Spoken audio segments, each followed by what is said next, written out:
لە کاتی دیاریکراودا ئامادەکاری بۆ وانەیەکی نوێ دەکات، بەڵام وانەیەک جیاواز لە هۆڵەکانی خوێندن.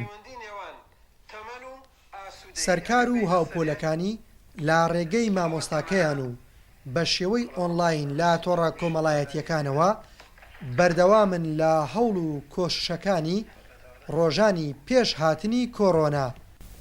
لەگەڵەوەیکەوە دەوامی زانکۆ و پەیمانگاکانی ڕاجیدا ئێمە بە شێوەیەکی ئەلکترۆنی لەگەڵ دکتۆر خالید لە سەرەتاوە ئەو وانانەیەکەوە چۆن بڵێ نەزەری بوو زیاتر بە شێوەیەکی پراکتیکی هێشتا نەمانماوە بگەینێ و لەوانەیە ئەویان بۆ کاتێشکە بێ لەگەڵی بەردەوام بوون و زۆر سوودی هەبوو تاکو ئێستا لەگەڵی بەردەوامی. لەخۆی ئێمە لە بواری پەروەردەدا بە تایبەتی لە کاتێک شتێک فێر دەبین باشترین شێوەی بەرکەوتنە.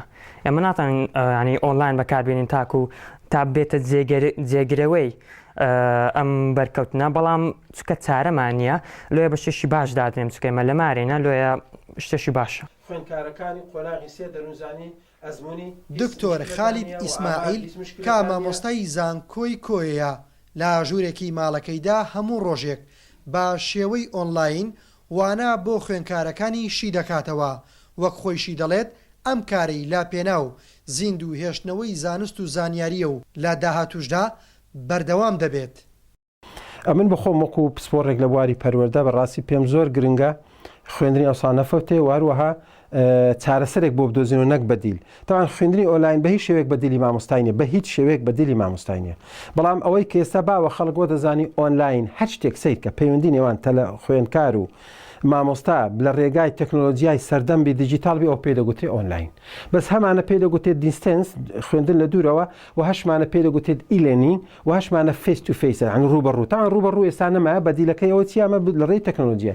بەڵام لەبەر نەبوونی ئەوەی یەک کۆمپیوتەر نییە، ئەنتەرنێت نییە، واروها خوێندکارەکان مەشق و ڕاهێنانیان نەکردیەوە، مامۆستاش مەشق و ڕاهێنانی نەکردیە، بە من ئەوە سەرکەوتوو نابی. ئەمە تاوان لە خەمەوە قسەی دەکەم. بەدیلەکەی چیە؟ باشترین شت ئەوەیە بکرێتە تەلەڤیزیۆنی پەروەردەیی، چونکە لە هەموو ماڵێک تەلەڤیزیۆن هەیە.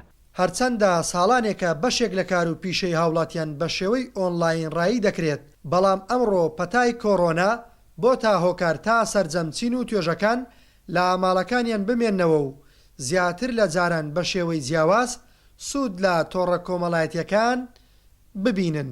کاروان نازم گەلی کوردستان، قەزای کۆیە.